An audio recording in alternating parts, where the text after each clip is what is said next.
ఆత్మస్వరూపులైన పత్రిజీ ప్రతిబింబాలైన పత్రిజీ యొక్క ఆత్మస్వరూపాలందరికీ నా యొక్క ఆత్మ ప్రణామములు. నా పేరు బద్రీనారాయణ, గుంటూరు సంగడగుంట మంత్రివారు.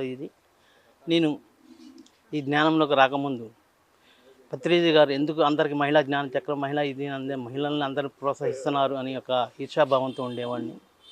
కానీ అది సత్యమని, అది వాస్తవమని, నిత్యమైందని, సత్యమైందని తెలుసుకొని నేను ఆ మార్గంలో మా మేడం ధ్యానం చేస్తుండగా, అర్ధరాత్రి పూట చేస్తుండగా ఈమెకు కూడా ఏదో పిచ్చి పట్టిందని చెప్పి బాధపడుతూ ఏమిటి విషయం తెలుసుకుందామని చెప్పి ఒక మ్యాగజైన్ పుస్తకం చదువుకుంటే అందులో పత్రిజీ గారు చెప్పిన వాస్తవ స్థితి అర్థమయ్యి నేను ఆ జ్ఞానస్థితిలోకి వెళ్ళటానికి సహకరించినందుకు నా ప్రత్యక్ష గురువైన నా వైఫ్ భార్య వెంకటలక్ష్మీదేవి నాకు ప్రత్యక్ష పత్రిజీ గారు. ఆమె అనుసంధానంతో నేను కూడా ధ్యానంలోకి రావడం జరిగింది. ఆ జ్ఞానంలోకి వచ్చిన కాంచి నాకు ఎంత అద్భుతాలు జరుగుతున్నాయి. ఆ అద్భుతాల్లో ఏమనగా నేను జ్ఞానం మొదలుపెట్టిన 11 రోజులకే నేను తెలియక ఇచ్చిన ఒకరికి సహాయం చేసి నేను మర్చిపోయాను.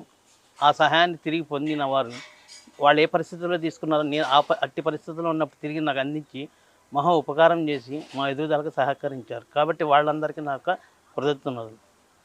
మరియు ఈ జ్ఞానంలో ప్రయాణం చేస్తున్నప్పుడు నేను డిసెంబర్ 21 కర్తాల్లో మహాయజ్ఞ యాగాలు జరుగుతున్నాయి. అప్పుడు మేము మొదటిసారిగా అక్కడికి వెళ్ళి అక్కడికి మేము ఏ పుణ్యక్షేత్రానికి దర్శించడానికి వెళ్ళామో అంత అనుభూతిని చెందాము.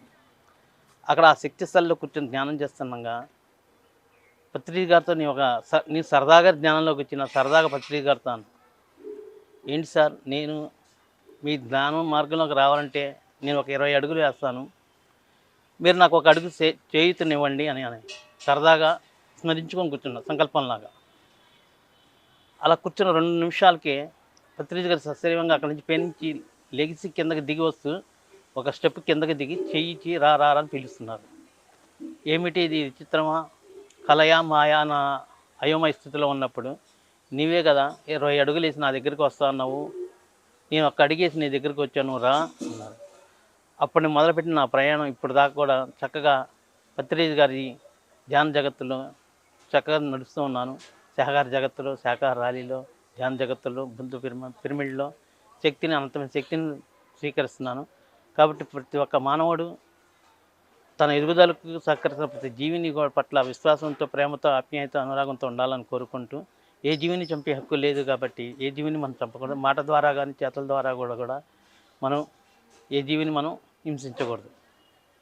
జై శాకాహార జగత్, జై ధ్యాన జగత్, పిరమిడ్ జగత్.